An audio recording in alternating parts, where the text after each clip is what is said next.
ជំរាបសួរលោកគ្រូអ្នកគ្រូនិងសិស្សានុសិស្សទាំងអស់គ្នានេះជាការបង្ហាញពីរបៀបដំឡើងថ្នាក់បឋមថ្មីនៅលើកុំព្យូទ័រ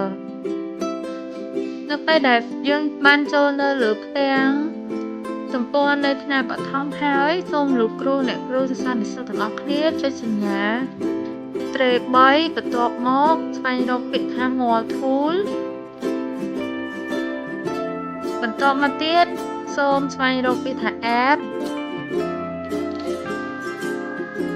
តមកលោកគ្រូអ្នកគ្រូសិស្សានុសិស្សទាំងអស់គ្នានឹងឃើញពាក្យថា Install ថ្នាក់បឋមតមកចុចវាមក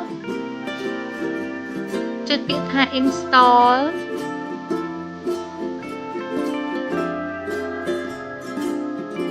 នៅត្រង់កន្លែងនេះវានឹងលោតផ្ទាំងមួយ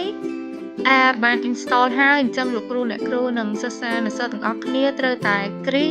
កន្លែង create desktop បីឲ្យណាប់ហមរបស់យើងគឺមាននៅលើ desktop បន្ទាប់ពីគ្រីរួចរាល់ហើយសូមលោកគ្រូអ្នកគ្រូនិងសិស្សានុសិស្សទាំងអស់គ្នាចុចពាក្យថា allow ចុចពាក្យថា yes ហើយយើងទាំងអស់គ្នានឹងទទួលបានថ្នាក់បឋមនៅលើ desktop